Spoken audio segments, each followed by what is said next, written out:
11 জন সাহাবী আল্লাহর নবী জান বাঁচানোর জন্য চতুর্দিক দিয়ে গ্রাম করে রাখলো। যেই দিক দিয়ে তীর আসতো সাহাবীরা তীরগুলা নিয়ে নিত। আল্লাহর নবীর একজন সাহাবী যার নাম আবু দুজানা রাদিয়াল্লাহু আনহু, আল্লাহর নবীর যেই দিক দিয়ে তীর আসতো আবু দুজানা তীরগুলা নিয়ে নিত। আল্লাহর নবীর একজন সাহাবী যার নাম তলহা রাদিয়াল্লাহু আনহু, তলহা রাদিয়াল্লাহু আনহু কাফের বেঈমানদেরকে বলে, এরে কাফের বেঈমানেরা, আমি তলহা যতদিন পর্যন্ত দুনিয়ার জমিনে বেঁচে থাকবো ততদিন পর্যন্ত আমার নবীর গায়ের মধ্যে একটা ঢিলও লাগতে আমি দেব না। ঘটনাক্রমে আল্লাহর নবী বিশ্ব নবী রাহমাতুল লিল আলামিনের মাথা মুবারকের মধ্যে একটা কাফের একটা পাথর দ্বারা আল্লাহর নবীর মাথা মুবারকে আঘাত করল।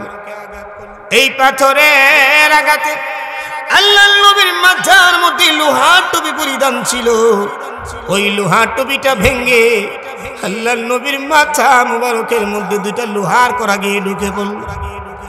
আল্লাহর নবী তলহা রাদিয়াল্লাহু আনহুকে নিয়ে উহুদের জমিনে পড়ে গেল। এই দিক দিয়ে উহুদের ময়দানে শয়তান ওয়াসওয়াসা ছড়ায় দিল, কদ কতিলা মুহাম্মদ সাল্লাল্লাহু আলাইহি ওয়াসাল্লাম, মুহাম্মদ নাই রে, মুহাম্মদ চিরে বিদায় হয়ে গেছে। সাহাবীরা এই খবর শোনার পরে হাত থেকে তরবারি পালা দিল। আর কার জন্য যুদ্ধ করব রে? আমাদের দিনের নবী দুনিয়ার জমিনে না। আর কার জন্য জিহাদ করব? আর কার জন্য যুদ্ধ করব? যেই নবীর জন্য যুদ্ধে আসছিলাম রে, ওই নবী দুনিয়ার জমিনে না। সাহাবীরা কান্না আরম্ভ করে দিল, হাত থেকে তরবারি পালায় দিল। ইতিহাসের কিতাবের মধ্যে লেখা হয় হযরতে আলী, আমাদের এমন কোন বিয়াদবি হয়েছে যেই বিয়াদবি করার কারণে আমার নবীরে তুমি আসমানের মধ্যে উঠায় নিয়েছো। এইরকম ভাবে আলী রাদিয়াল্লাহু আনহু কান্না আরম্ভ করে দিল। এই দিক দিয়ে আল্লাহর নবী বিশ্ব নবী রাহমাতুল লিল আলামিন আল্লাহর নবীর সাহাবী তলহা রাদিয়াল্লাহু আনহুকে নিয়ে একটা গর্তের ভিতরে পড়ে গেল। ইতিহাসের কিতাবের মধ্যে লেখা হয় আল্লাহর নবী বিশ্ব নবী কেমন মায়ার নবী আমার, আল্লাহর নবী বিশ্ব নবী রাহমাতুল লিল আলামিন গর্তের ভিতর থেকে মাথাটাকে একটু উঠায় কেন? উহুদের ময়দানটাকে দেখার জন্য। বারবার আল্লাহর নবী মাথা মুবারকটাকে উহুদের ময়দানের দিকে উঠায়। বারবার আল্লাহর নবীর সাহাবী তলহা রাদিয়াল্লাহু আনহু আল্লাহর নবীর মাথা মুবারকটাকে এইভাবে হাত দিয়ে ধাক্কা দিয়ে জমিনের নিচে ফেলে দেয়। আল্লাহর নবী বারবার মাথাটা উঠায়, আল্লাহর নবীর সাহাবী ধাক্কা দিয়ে নিচে দিয়ে দেয়। আল্লাহর নবীর সাহাবীরা আল্লাহর নবীকে কি পরিমাণে মহব্বত করত। আল্লাহর নবীর সাহাবী তলহা বলে, ও নবীজি আপনি মাথা উঠাবেন না, আপনি যদি মাথা উঠান গো আর একটা তীর যদি আপনার গান দিবানিসি মন রে আমার, আর দিও না যন্ত্রণা,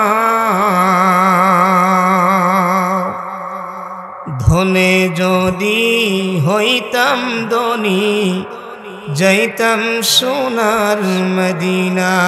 সাল্লাল্লাহু আলা সাইয়্যিদিনা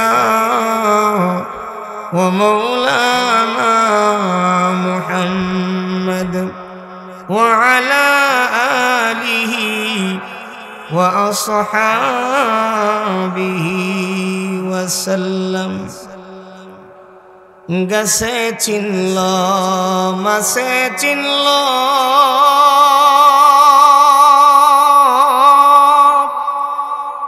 চিনল জংলার হরিণে,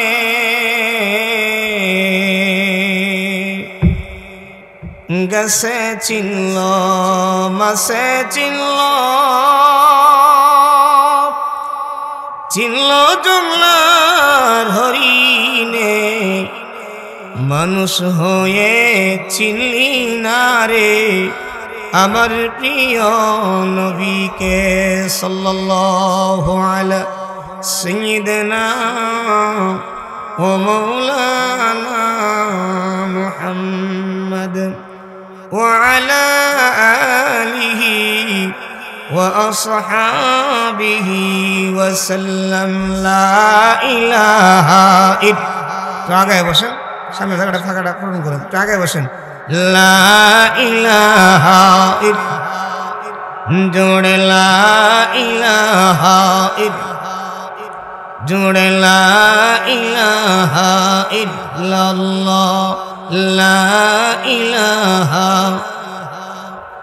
নেই কোনো মাবুদ আল্লাহ ছাড়া কাহু লা ইলাহা ইল্লা জোড়ে লা ইলাহা জোড়ে লা ইলাহা আসমানের মালিক যেই আল্লাহ জমিনের মালিক সেই আল্লাহ কাহু লা ইলাহা জোড়ে লা ইলাহা জোড়ে जिंदगी में बंदगी तू कौन है जिंदगी में बंदगी तू कौन है जिंदगी बे बंदगी शर्मिंदा है जिंदगी बे बंदगी शर्मिंदा है दुनिया में हो दुनिया का तलबगार न हो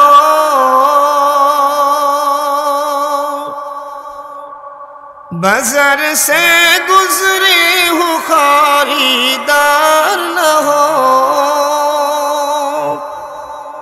ये दुनिया एक मिसल कागज फूल है ये दुनिया एक मिसल कागज फूल है जिंदगी में बंदगी तू करना है जिंदगी में बंदगी तू करना है जिंदगी में बंदगी शर्मिंदा है जिंदगी में बंदगी शर्मिंदा है अल्हम्दुलिल्लाह साउंड कमान भाई साउंड कमान अल्हम्दुलिल्लाह গলানিয়া পশ্চিম পাড়া আলুর দিশারি যুব সংগঠনের উদ্যোগে সপ্তম বার্ষিক ইসলামী মহাসম্মেলন উক্ত ইসলামী মহাসম্মেলনে উপস্থিত আমাদের অত্যন্ত শ্রদ্ধাভাজন মুরব্বী অত্র এলাকার মুরব্বী হযরত মাওলানা মুফতি বশির আহমদ সাহেব দামাত বরকাতুহুম উপস্থিত আছেন ঐতিহ্যবাহী দ্বীনি বিদ্যাপীঠ গলানিয়া মাদ্রাসার সম্মানিত মুহতামিম সাহেব হযরত মাওলানা ফরিদউদ্দিন সাহেব হাফিজাহুল্লাহ আমার পূর্বে বয়ান করেছেন আমার অত্যন্ত শ্রদ্ধেয় বড় ভাই হযরত মাওলানা আরিফুল ইসলাম নুরি সাহেব দামাত বরকাতুহুম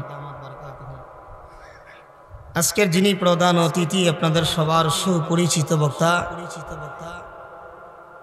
হযরত মাওলানা মুফতি কিফায়তুল্লাহ মাহদি সাহেব দামাত বরকাতুহুম উপস্থিত আছেন উপস্থিত জাতির মাতার মুকুট দিগার উলামায়ে কেরাম আমার সামনে বসা আমার যুবক ভাইরা বৃদ্ধ বাবারা পর্দার আড়ালে অবস্থানরত আমার সম্মানিত মা ও বোনেরা সর্বপ্রথম ওই মহান রব্বুল ইজ্জার দরবারে শুকরিয়া আদায় করছি যে আল্লাহ তাআলা আমাদেরকে বড় দয়া করে মায়া করে মহব্বত করে দ্বীনি একটা মাহফিলি দ্বীনি একটা মাজমায় আসার বসার তৌফিক দিয়েছেন ঈমানের আওয়াজকে উঁচু করে দিল থেকে পড়ি আলহামদুলিল্লাহ যারা সুখে দুঃখে উভয় অবস্থায় আল্লাহকে ডাকবে আল্লাহ বলেন তাদের দুইটা উপকার আমাদের অভ্যাস হলো আমরা সুখে থাকলে আল্লাহকে ডাকি না, মুসিবতে পড়লে আল্লাহকে ডাকি। যেমন তার দৃষ্টান্ত হলো করোনার সময় গেছে। করোনার সময় মসজিদে জায়গা হয় না, কিছু কিছু মুসল্লিকে আসার জন্য নিষেধ করা হয়েছে। যারা সুখে দুঃখে আল্লাহকে ডাকবে তাদের দুইটা উপকার। এক নাম্বার, আল্লাহ তাদের পূর্বের গুনাহগুলোকে মাফ করে দিবেন। দুই নাম্বার, আল্লাহর তৈরি জান্নাতে তাদেরকে আল্লাহ ঢুকায় দিবেন। দলিল আল্লাহ রসুলের হাদিস। আল্লাহর নবীর একজন সাহাবী যার নাম ইমরান ইবনে হুসাইন রাদিয়াল্লাহু আনহু, আল্লাহর নবী সাহাবী ইমরান ইবনে হুসাইন রাদিয়াল্লাহু আনহু টানা 30 বছর ইমরান ইবনে হুসাইন অসুস্থ ছিল। এক করোডে শুয়ে শুয়ে আল্লাহর ইবাদত করে একদিন আল্লাহর নবীর কাছে গিয়ে বলে, ওগো আল্লাহর নবী, আমি কিভাবে নামাজ আদায় করব? আল্লাহর নবী বলেন, সল্লি কায়মান, তুমি দাঁড়া দাঁড়া নামাজ আদায় করো। ফাইন লাম তাস্তাতি ফাকাইদান, আর যদি দাঁড়াতে সক্ষম না হও তাহলে বসে বসে নামাজ আদায় করো। ফাইন লাম তাস্তাতি ফামুদতাজিআন, আর যদি বসে বসে নামাজ না পড়তে পারো রে তাহলে শুয়ে শুয়ে নামাজ পড়ো। আল্লাহর নবীর সাহাবী ইমরান ইবনে হুসাইন রাদিয়াল্লাহু আনহু ইবাদত করতেছে। একদিন আল্লাহর নবীর সাহাবী ইমরান ইবনে হুসাইন রাদিয়াল্লাহু আনহু আসমানের দিকে তাকায়া মিটমিটায়া হাসে। আল্লাহর নবীর অন্য সাহাবীরা বলে, এর ইমরান ইবনে হুসাইন, তুমি এত অসুস্থ তারপরও কেন তুমি আসমানের দিকে তাকায়া হাসো? আল্লাহর নবীর সাহাবী ইমরান ইবনে হুসাইন রাদিয়াল্লাহু আনহু বলে, আমি কেন হাসো জানোনি? আমি এত অপরাধ করা, আমি এত রোগের পরও যে শুকরিয়া আদায় করেছি, এই জন্য আমার রোগের কারণে আমার আল্লাহ আমার পূর্বের সব গুনাহ মাফ করে দিছে। আরেক হাদিসের মধ্যে আল্লাহর রাসূল বলেন, কিয়ামতের কঠিন ময়দানে আল্লাহ যেদিন বিচার কার্য শুরু করবেন, আল্লাহ যেদিন আমাদেরকে বিচার কার্য শুরু করবেন, আল্লাহ প্রথমে বলবেন, আইনা ইবাদি আল্লাযীনা ইয়াদউনানি ফিস সাররাই ওয়াদ দাররা। আল্লাহ বলবেন, আইনা ইবাদি, আমার ওই বান্দারা কোথায়? আল্লাযীনা ইয়াদউনানি ফিস সাররাই ওয়াদ দাররা, আমার যেই বান্দাগুলো আমি আল্লাহকে সুখে দুঃখে স্মরণ করত।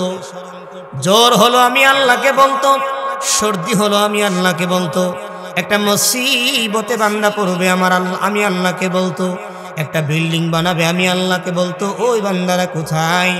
আল্লাহর নবী বলেন, কিয়ামতের কঠিন ময়দানে ওহুম কলিল, অল্প কিছু লোক দাঁড়াবে এমন যারা সুখে দুঃখে আল্লাহকে স্মরণ করছে। আল্লাহ বলবেন, উদখুলুল জান্নাতা বিগাইরি হিসাব, আজকে তোমাদের কোনো হিসাব নাই, বিনা হিসাবে আমি আল্লাহর তৈরি জান্নাতের ভিতরে প্রবেশ করো। আল্লাহ তাদেরকে জান্নাত দিবে কেন? তারা সুখে দুঃখে আল্লাহকে ডাকছেন এই জন্য। এই দুই হাদিস যারা বুঝলাম, সুখে দুঃখে উভয় অবস্থায় যদি আল্লাহকে ডাকি, আল্লাহ আমাদের পূর্বের গুনাহগুলোকে মাফ করে আমাদেরকে আল্লাহর তৈরি জান্নাতে ঢুকায়া দিবেন। আল্লাহ আমাদেরকে সর্বহালতে আল্লাহর শুকরিয়া আদায় করার তৌফিক দান করুন। সম্মানিত সুধী, আমি আপনাদের সম্মুখে পবিত্র কালামুল্লাহ থেকে ছোট্ট একটা আয়াত তিলাওয়াত করেছি। রাসূল আকরাম সাল্লাল্লাহু আলাইহি ওয়াসাল্লামের অসংখ্য অগণিত হাদিস থেকে ছোট্ট একটা হাদিসের টুকরা তিলাওয়াত করেছি। আল্লাহ চাহিয়ে তো এই আয়াত এবং হাদিসকে সামনে রেখে দু একটা কথা বলার প্রয়াস চালাবো। আল্লাহ আমাকে আমলের নিয়তে বলার, আপনারা যারা সামিঈন শুনবেন তাদেরকে আমলের নিয়তে শ্রবণ করার তৌফিক দান করুন, বলুন আমিন। আমার তেলাওয়াতকৃত আয়াতের মধ্যে আল্লাহ রাব্বুল আলামিন নবীজিকে ভালোবাসার মাপকাঠি আল্লাহ তাআলা দিয়েছেন। আল্লাহর মাপকাঠি আল্লাহ নবীজিকে দিয়েছেন। আল্লাহ বলেন, কুল, হে নবী, আপনি তামাম পৃথিবীর মানুষদেরকে জানায়া দেন, ইন কুনতুম তুহিব্বুনাল্লাহ, যদি তোমরা নবীকে জানাই দিতেন, নবী বলতেছেন এভাবেই যেন, কুল ইন কুনতুম তুহিব্বুনাল্লাহ, যদি তোমরা আল্লাহকে ভালোবাসতে চাও, ফাত্তাবিউনি, তাহলে আমি নবীর অনুকরণ করো। করলে লাভ কি? দুইটা লাভ। এক নাম্বার, তার বিনিময় ইউহিব্বুকুমুল্লাহ, আমি আল্লাহ তোমাকে মহব্বত করব, ভালোবাসবো। দুই নাম্বার, ওয়াগফির লাকুম যুনুবাকুম, আমি আল্লাহ তোমার পূর্বের সব গুনাহগুলোকে মাফ করে দেব। আল্লাহু গফুরুর রহিম, আল্লাহ দয়ালু। আয়াত দ্বারা স্পষ্ট করে এই কথাটা বুঝলাম, আল্লাহকে যদি মহব্বত করতে চায়, ভালোবাসার স্লোগান লাগায়, ওই মহব্বতটা যদি মদিনাওয়ালা নবীর সুন্নত তরিকায় না হয়, ওই মহব্বতের সারানার কোনো দাম নেই। কথা বলেন ঠিক না ঠিক? মনোযোগ নড়াবেন না আপনারা। আয়াত দ্বারা বুঝলাম, যারা আল্লাহকে ভালোবাসতে চায় তারা নবীর অনুকরণ করা লাগবে। যদি মদিনাওয়ালা নবীর সুন্নত তরিকায় আপনি চলেন, তাহলে তার বিনিময়ে আল্লাহ গুনাহগুলো মাফ করবেন এবং আল্লাহ আপনাদেরকে মহব্বত করবে। এই হলো আয়াতের অর্থ। হাদিসের মধ্যে আল্লাহ রাসূল বলেন, মান আহাব্বা সুন্নতি ফাকাদ আহাব্বানি, যে আমার একটা সুন্নতকে মহব্বত করলো, যেমন মেসওয়াক করা নবীর সুন্নত, আপনি মেসওয়াক করলেন মানে নবীকে মহব্বত করলেন। ওয়ামান আহাব্বানি কানা মাই ফিল জান্নাহ, নবী বলেন যে আমাকে মহব্বত করলো সে আমি নবীর সাথেই জান্নাতে যাবে। ওগো ও বাইতুল্লাহ, মনে শান্তি লাগে না, ওগো ও বাইতুল্লাহ, মনে শান্তি লাগে না, হজরে আসওয়াদ চুমু খাওয়া আমার হলো না, ওগো ও বাইতুল্লাহ, ওগো ও বাইতুল্লাহ, মনে শান্তি লাগে না, ওগো ও বাইতুল্লাহ, মনে শান্তি লাগে না, হজরে আসওয়াদ চুমু খাওয়া আমার হলো না, ওগো ও বাইতুল্লাহ। বাইতুল্লাহ যেতে মন চাই সবার? কার না মন চায় সবুজ গম্বুজে যাওয়ার? কার না মনে চায় আল্লাহর রসুলের রওজা মুবারকে গিয়ে আল্লাহ রসুলকে সালাম দেওয়ার? তাহলে আল্লাহ আয়াতের মধ্যে বলেন, যদি আল্লাহকে মহব্বত করতে চাও, নবীর অনুকরণ করা লাগবে। এখন আসুন, নবীর অনুকরণ মহব্বত আমরা কার থেকে শিখবো, কিভাবে করব? আমরা নবীর মহব্বত ওইভাবে করব যেইভাবে নবীর সাহাবীরা করে গেছেন, বলে গিয়েছেন। কথা বলেন ঠিক না ঠিক? এখন আসুন, নবীর সাহাবীরা আল্লাহ নবীরে কি পরিমাণে মহব্বত করতেন। সাইয়্যিদুল মুনাফিকিন, মুনাফিকের সর্দার, যার নাম ছিল উবাই ইবনে কাব, আব্দুল্লাহ ইবনে উবাই ইবনে সালুল, সে ছিল মুনাফিকের সর্দার। আর তার ছেলে আব্দুল্লাহ ছিল আল্লাহর নবীর একজন বিশিষ্ট সাহাবী। সুবহানাল্লাহ। বাপ হলো মুনাফিকের সর্দার আর ছেলে হলো আল্লাহ রাসূলের একজন সাহাবী। একদিন আব্দুল্লাহ ইবনে উবাই ইবনে সালুল একটা গাছের নিচে বসা, ওয়া হুয়া ফি জিল্লিহি, সেটা গাছের নিচে বসা। আল্লাহর নবী সাহাবীদেরকে নিয়ে হাঁটতেছেন, হাঁটলে মানুষের পায়ের কিছু ধুলা উড়ে। আল্লাহর নবীর পায়ের একটু ধুলা গিয়া কোন রকম আব্দুল্লাহ ইবনে উবাই ইবনে সালুলের গায়ে গিয়ে পড়ছে। সে বলতেছে, ইস, তুচ্ছ মুহাম্মদের ধুলা আমার গায়ে পড়ছে। নাউযুবিল্লাহ। কে বলছে? মুনাফিকের সর্দার আব্দুল্লাহ ইবনে উবাই ইবনে সালুল। সাথে সাথে আল্লাহর নবীর সাহাবী ওই মুনাফিকের সর্দারের ছেলে আব্দুল্লাহ নবীরে বলতেছে, নবী লাইন শিতা, নবী যদি আপনি চান, লা আতাইতুকা রাসি, আমার বাবার মাথাটা কাইটা আমি আপনার সামনে হাজির করে দেব। কেমন ইশকার মহব্বত ছিল নবীর প্রতি। আল্লাহর নবীর একজন সাহাবী, যার নাম আব্দুল্লাহ ইবনে আমর ইবনে জুমুহ, ওই সাহাবী প্রতিবন্ধী ছিল। উহুদের ময়দানে যাওয়ার জন্য তার দিলে বড় তামান্না, সে উহুদের ময়দানে যাবে জিহাদ করার জন্য। ওই প্রতিবন্ধী সাহাবী তার সন্তানদেরকে ডাক দিয়ে বলে, এরে আমার সন্তানেরা, আমি জিহাদের ময়দানে যাব, আমাকে অনুমতি দাও। সন্তানেরা ডাক দিয়ে বলে, আব্বাজি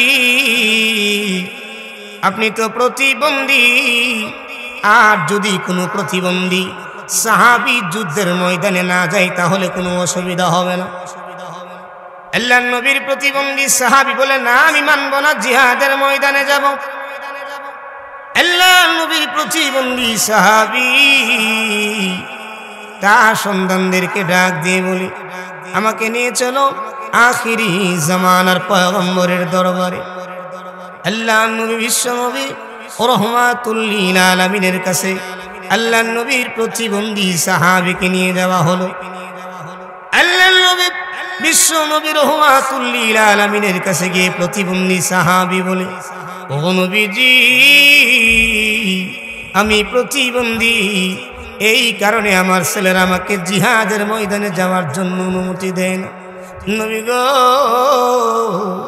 আমার দিল বড় কান্দে গো নবী, আমি জিহাদের ময়দানে যাওয়ার জন্য। আল্লাহর নবী বিশ্ব নবী রাহমাতুল লিল আলামিন ডাক দিয়ে বলে, এরে প্রতিবন্ধী সাহাবীর সন্তানেরা, তোমার আব্বাকে কেন তোমরা জিহাদের ময়দানে যাওয়ার জন্য অনুমতি দাও না?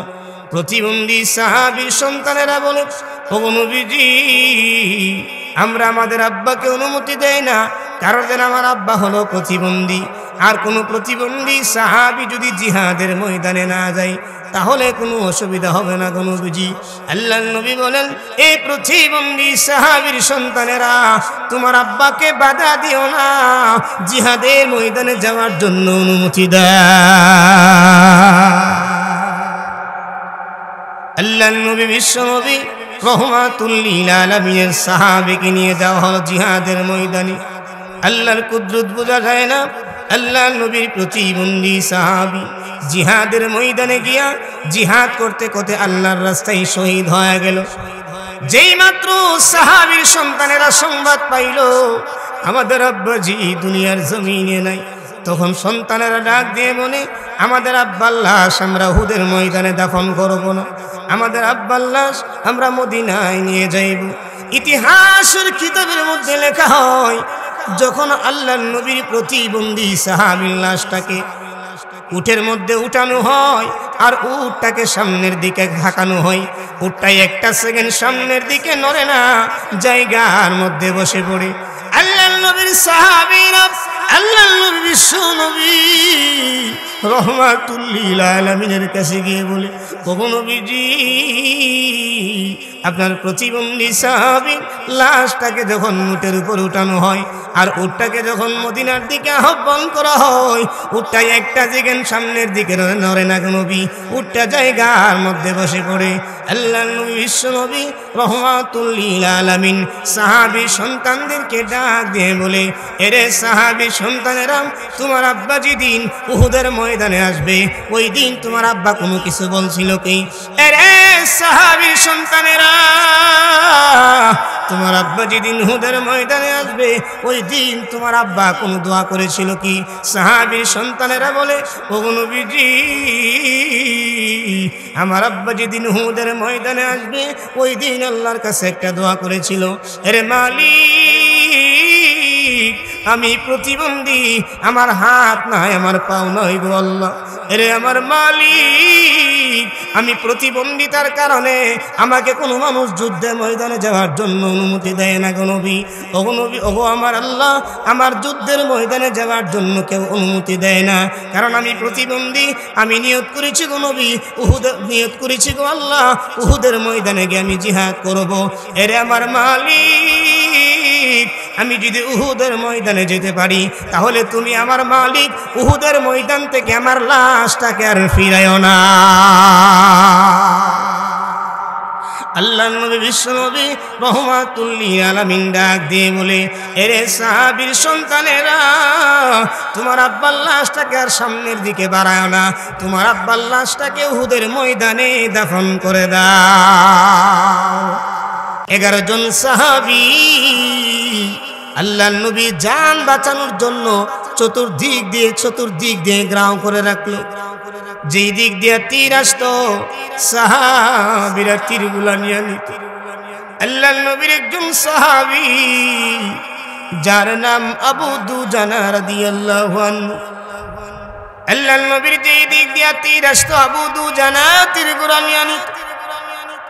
আল্লাহর নবীর একজন সাহাবী যার নাম তলহা রাদিয়াল্লাহু আনহু, তলহা রাদিয়াল্লাহু আনহু কাফের বেঈমানদেরকে বলে, এরে কাফের বেঈমানেরা, আমি তলহা যতদিন পর্যন্ত দুনিয়ার জমিনে বেঁচে থাকব ততদিন পর্যন্ত আমার নবীর গায়ের মধ্যে একটা ঢিলও লাগতে আমি দেব না।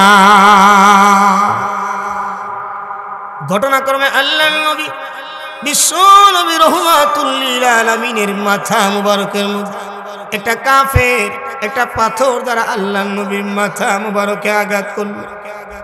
এই পাথরের আঘাতে আল্লাহর নবীর মাথার মধ্যে লোহার টুপি পরিধান ছিল, ওই লোহার টুপিটা ভেঙে আল্লাহর নবীর মাথা মুবারকের মধ্যে দুইটা লোহার কড়া গিয়ে ঢুকে পড়ল। আল্লাহর নবী তলহা রাদিয়াল্লাহু আনহুকে নিয়ে উহুদের জমিনে পড়ে গেল। এই দিক দিয়ে উহুদের ময়দানে শয়তান ওয়াসওয়াসা ছড়ায়া দিল, কদ কতিলা মুহাম্মদ সাল্লাল্লাহু আলাইহি ওয়াসাল্লাম, মুহাম্মদ নাই রে, মুহাম্মদ চিরে বিদায় হয়ে গেছে। সাহাবীরা এই খবর শোনার পরে হাত থেকে তরবারি পালা দিল। আর কার জন্য যুদ্ধ করব রে? আমাদের দ্বীনের নবী দুনিয়ার জমিনে। আর কার জন্য জিহাদ করব? আর কার জন্য যুদ্ধ করব? যেই নবীর জন্য যুদ্ধে আসছিলাম রে, ওই নবী দুনিয়ার জমিনে নাই। সাহাবীরা কান্না আরম্ভ করে দিল, হাত থেকে তরবারি পালায়া দিল। ইতিহাসের কিতাবের মধ্যে লেখা হয় হযরত আলী, আমাদের নিয়ে এমন কোন বিয়াদবি হয়েছে যেই বিয়াদবি করার কারণে আমার নবীরে তুমি আসমানের মধ্যে উঠায় নিয়েছো। এইরকম ভাবে আলী রাদিয়াল্লাহু আনহু কান্না আরম্ভ করে দিল। এই দিক দিয়ে আল্লাহর নবী বিশ্ব নবী রাহমাতুল লিল আলামিন আল্লাহর নবীর সাহাবী তলহা রাদিয়াল্লাহু আনহুকে নিয়ে একটা গর্তের ভিতরে পড়ে গেল। ইতিহাসের কিতাবের মধ্যে লেখা হয় আল্লাহর নবী বিশ্ব নবী কেমন মায়ার নবী আমার, আল্লাহর নবী বিশ্ব নবী রাহমাতুল লিল আলামিন গর্তের ভিতর থেকে মাথাটাকে একটু উঠায় কেন? উহুদের ময়দানটাকে দেখার জন্য। বারবার আল্লাহর নবী মাথা মুবারকটাকে উহুদের ময়দানের দিকে উঠায়। বারবার আল্লাহর নবীর সাহাবী তলহা রাদিয়াল্লাহু আনহু আল্লাহর নবীর মাথা মুবারকটাকে এইভাবে হাত দিয়ে ধাক্কা দিয়ে জমিনের নিচে ফেলে দেয়। আল্লাহর নবী বারবার মাথাটা উঠায়, আল্লাহর নবীর সাহাবী ধাক্কা দিয়ে নিচে দিয়ে দেয়। আল্লাহর নবীর সাহাবীরা আল্লাহর নবীকে কি পরিমাণে মহব্বত করত। আল্লাহর নবীর সাহাবী তলহা বলে, ও নবীজি আপনি মাথা উঠাবেন না, আপনি যদি মাথা উঠান গো আর একটা তীর যদি আপনার গায়ে লেগে যায় তাহলে আমি তলহা আল্লাহর দরবারে কি জবাব দিব গো নবী? ও নবী আপনি মাথা উঠাবেন না, আমি উহুদের ময়দানটা চেক করে আপনাকে জানায় দেব। এই ছিল সাহাবীদের মহব্বত নবীর প্রতি, কি পরিমাণে মহব্বত। বদরের যুদ্ধ শেষ, আল্লাহর নবী আব্দুর রহমান ইবনে আউফকে পাঠাইছেন লাশগুলা শনাক্ত করার জন্য, লাশগুলাকে চিনার জন্য, দেখার জন্য। উনি বলেন বাসানিয়ান নবী সাল্লাল্লাহু আলাইহি ওয়াসাল্লাম লিতলাবি সাদ ইবনে রবি, আমাকে আল্লাহর নবী উহুদ যুদ্ধ শেষ হওয়ার পরে আমাকে আল্লাহর নবী লাশগুলাকে শনাক্ত করার জন্য পাঠিয়েছেন। বিশেষ করে সাদ ইবনে রবির লাশটাকে তালাশ করার জন্য নবী পাঠিয়েছেন। নবী আমাকে বলতেছে, হে আব্দুর রহমান ইবনে আউফ, তুমি যদি আমার সাহাবী সাদ ইবনে রবিকে পাও তাহলে আমার নবীর পক্ষ থেকে তার সালাম জানাইবা। কেমন সাহাবী, নবীর পক্ষ থেকে সালাম জানাইবা। আব্দুর রহমান ইবনে আউফ বললেন, আমি দৌড় দিলাম। আল্লাহ নবী বলেন, আবার দাঁড়াও। তো তুমি যখন আমার সাহাবী সাদ ইবনে রবির সাথে সাক্ষাৎ করবা, তাকে জিজ্ঞাসা করবা যে অবস্থায় সে আছে তার কাছে কেমন লাগতেছে।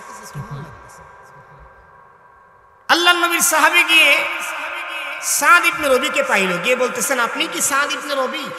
বলে হ্যাঁ আমি সাদ ইবনে রবি। তো নবী তো আপনারে সালাম জানাইছে।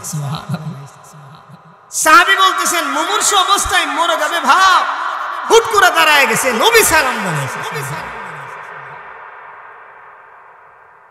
নবী শুধু সালাম জানায় নাই, নবী বলছে তুমি যে এই উহুদের ময়দানে আসো রক্তাক্ত অবস্থায়, হাদিসের শেষাংশে আছে ওয়াবিহি সাবউনা দরবা, তখন তার শরীরের মধ্যে 70টা তীরের আঘাত ছিল।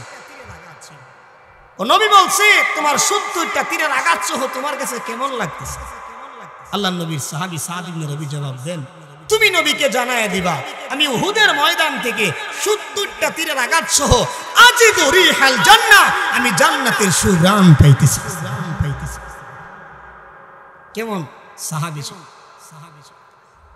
আল্লাহর নবীর একজন সাহাবী যার নাম তালহা ইবনে বারা রাদিয়াল্লাহু আনহু, খুব মজার কাহিনী, মনোযোগ দিয়ে শুনেন। আল্লাহর নবীর একজন ছোট্ট সাহাবী, নাবালেগ সাহাবী যার নাম তালহা ইবনে বারা রাদিয়াল্লাহু আনহু, একদিন আল্লাহর নবীকে গিয়ে বলে নবীজি আমি আপনাকে বড় মহব্বত করি, ভালোবাসি গো নবী। আল্লাহর নবী বলেন তুমি আমারে কি পরিমাণে মহব্বত করে একটু টেস্ট করা দরকার। আল্লাহর নবী বলেন রে সাহাবী তুমি আমারে কি পরিমাণে মহব্বত করো? আল্লাহর নবীর ছোট্ট সাহাবী তালহা ইবনে বারা রাদিয়াল্লাহু আনহু আল্লাহর নবী বিশ্ব নবী রাহমাতুল লিল আলামিনকে গিয়ে বলে ও নবীজি আমি আপনাকে বড় মহব্বত করি, ভালোবাসি গো নবী। আল্লাহর নবী বলেন রে সাহাবী তুমি আমারে কি পরিমাণে মহব্বত করো একটু টেস্ট করা দরকার। আল্লাহর নবী বলেন রে সাহাবী তুমি আমারে কি পরিমাণে মহব্বত করো? আল্লাহর নবী বলেন, নবীকে সাহাবী বলে মুগনি বিমা আহবাবতা ফালা আসিনাকা আমরা, ও নবী আপনি আমাকে যা আদেশ করেন আমি তাই করব, তার বাহিরে আমি যাব না। আল্লাহর নবী বলেন আমি একটু মজা করে বললাম ইযহাব তুমি যাও ফাকতুল আবাকা, ওই যে তোমার আব্বা দাঁড়িয়ে আছে তার মাথাটা কাইটা আমার সামনে হাজির করে দাও। সুবহানাল্লাহ। নবী বলেন আমি একটু মজা করে বললাম ওই যে তোমার আব্বা দাঁড়িয়ে আছে তার মাথাটা কাইটা আমার সামনে হাজির করে দাও। তো সাহাবী দূর মারছে। সুবহানাল্লাহ। ছোট্ট সাহাবী, নবীর মহব্বত তার ভিতরে কেমন ছিল? আল্লাহর নবীকে বলে মুরনি বিমা আহবাবতা ফালা আসিলাকা আমরা, ও নবী আপনি আমাকে যা আদেশ করেন আমি তাই করব, তার বাহিরে আমি যাব না গো নবী। আল্লাহর নবী বলেন ইযহাব তুমি যাও ফাকতুল আবাকা, ওই যে তোমার আব্বা দাঁড়িয়ে আছে তার মাথাটা কাইটা তুমি আমার সামনে হাজির করে দাও। সুবহানাল্লাহ। আল্লাহর নবী বলেন আমি কথাটা বলতে দেরি আল্লাহর নবীর সাহাবী একটা দূর মারতে দেরি হয় নাই। আল্লাহর নবী বলেন রে সাহাবী দাঁড়াও, আমার আল্লাহ আমাকে দুনিয়াতে এই জন্য পাঠান নাই যে আমি বাবা এবং সন্তানের সম্পর্ককে বিচ্ছিন্ন করে দেব। আল্লাহ আমাকে দুনিয়ার জমিনে পাঠিয়েছেন বাবা এবং সন্তানের সম্পর্ককে বজায় রাখার জন্য। আল্লাহর নবী বিশ্ব নবী রাহমাতুল লিল আলামিন ছোট্ট সাহাবীকে বলি এরে তালহা তুমি আমারে যেই পরিমাণে মহব্বত করো ওয়া উহিব্বুকা আইযান ওয়া আইযান উহিব্বুকা হুব্বান জাম্মা, আমি নবীও তোমারে ওই পরিমাণে মহব্বত করি। তাহলে নবীরে সাহাবীকে আল্লাহর নবী জানায় দিছে যে আপনি আমারে তুমি আমারে যেই পরিমাণে মহব্বত করো আমি নবীও তোমারে ওই পরিমাণে মহব্বত করি। আল্লাহর নবীর সাহাবীকে কয়েকদিন যাবত আল্লাহর নবীর সাহাবী দেখা যায় না। আল্লাহর নবী বিশ্ব নবী রাহমাতুল লিল আলামিন সাহাবীদেরকে ডাক দেন এরে আমার সাহাবীরা, আমার ছোট্ট সাহাবী তালহা আমার দরবারে দিয়ে আসে না, কোনো সমস্যা নাকি?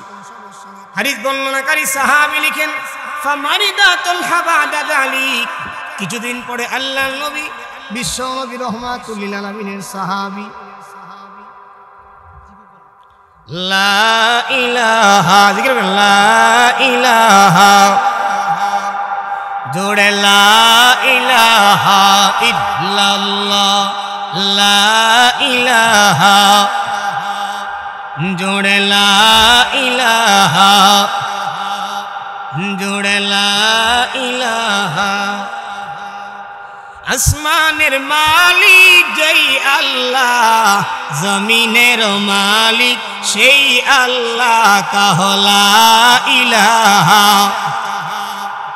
জোড়ে লা ইলাহা, জোড়ে লা ইলাহা, লা ইলাহা ইল্লাল্লাহু মুহাম্মাদুর রাসূলুল্লাহ সাল্লাল্লাহু আলাইহি ওয়াসাল্লাম। আল্লাহর নবী সাহাবী তালহা ইবনে বারা রাদিয়াল্লাহু আনহু কে আল্লাহর নবী দেখে না। আল্লাহর নবী বিশ্ব নবী রাহমাতুল লিল আলামিন সাহাবীদেরকে বলে, এরে আমার সাহাবীরা, আমার ছোট্ট সাহাবী তালহা যে আমার দরবারে আসে না। আল্লাহর নবী বিশ্ব নবী রাহমাতুল লিল আলামিনকে বলা হয়, ওগো নবীজি, আপনার ছোট্ট সাহাবী তালহা বড় অসুস্থ হলো। আল্লাহর নবী যেই মাত্র সংবাদ পাইল আল্লাহর নবীর সাহাবী অসুস্থ, আল্লাহর নবী তৎক্ষণাৎ দৌড়াইয়া চলে গেল আল্লাহর নবীর সাহাবীর বাড়িতে। আপনি অসুস্থ হয়ে দেখেন, আপনি যেই নেতারই অনুসরণ করেন, আপনি অসুস্থ হয়ে গেলে সাথে সাথে কোনোদিন আপনাকে দেখার জন্য আসবে না। আল্লাহর নবীর সাহাবীর অসুস্থ সংবাদ শুনে আল্লাহর নবী বিশ্ব নবী রাহমাতুল লিল আলামিন চলে গেল আল্লাহর নবীর সাহাবীর বাড়িতে। ইতিহাসের কিতাবের মধ্যে লেখা হয়, হাদিসের শেষাংশে লেখেন, ওই সময় তিনটা সমস্যা ছিল। এক নাম্বার বেশি ঠান্ডা ছিল, দুই নাম্বার কুয়াশা ছিল, তিন নাম্বার খুব প্রচন্ড শীত ছিল।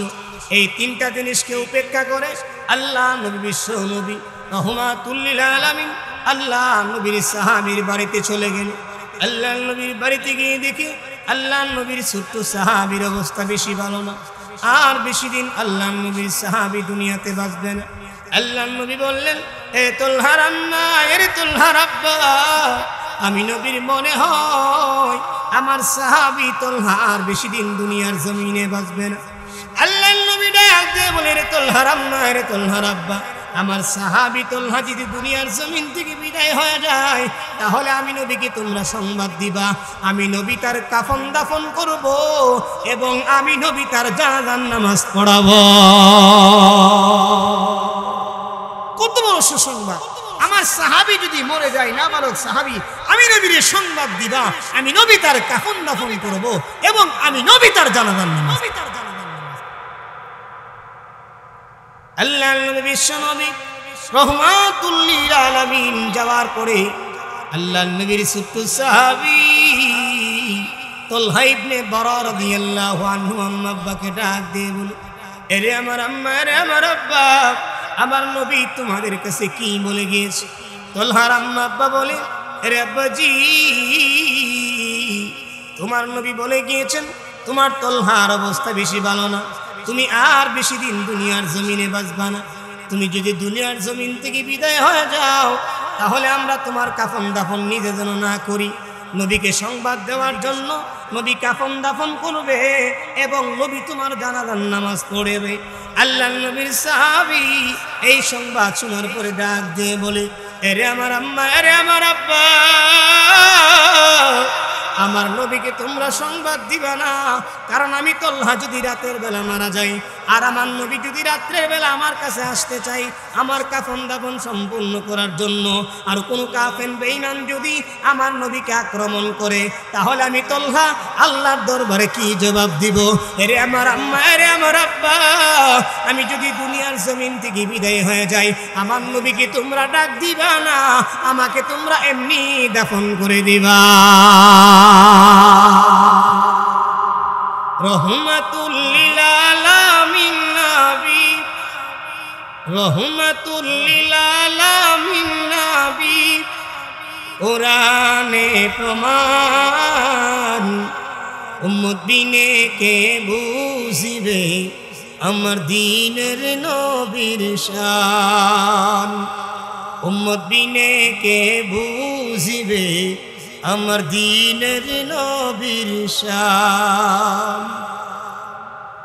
নবী আমার মদিনারি বুলবুল, আল্লাহ তাআলা প্রেম করিয়া ওই নবীর নাম দিলেন মুহাম্মদ রাসূল।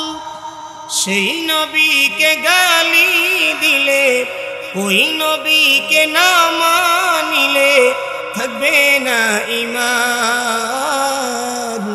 উম্মত বিনে কে বুঝিবে আমার দ্বীনের নবীর শান।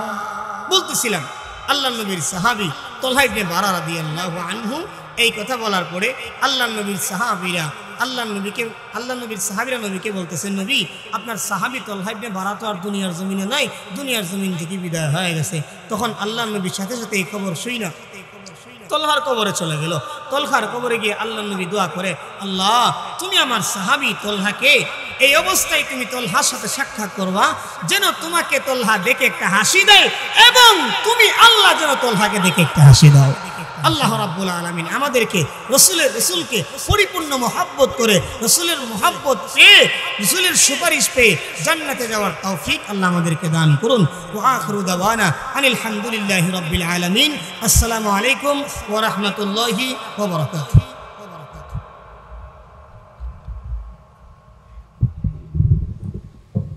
মাশাআল্লাহ মাশাআল্লাহ, হযরত আমাদেরকে অত্যন্ত গুরুত্বপূর্ণ বয়ান শুনিয়েছেন। আল্লাহ তাআলা হযরতের ইলমে এবং আমলে বরকত দান করুন এবং আমাদের সকলকে এই ওয়াজের উপর আমল করার তৌফিক দান করুন। সকলে বলে আমিন। সম্মানিত উপস্থিতি, আমরা যারা এখনো এদিক সেদিক ঘোরাফেরা করতেছি, আমরা অতি তাড়াতাড়ি ফুলের নিচে চলে আসি। আলহামদুলিল্লাহ, আমাদের প্রধান অতিথি আমাদের উপস্থিত হয়েছে এবং আমাদের প্রধান আকর্ষণ টাঙ্গাইল থেকে আগত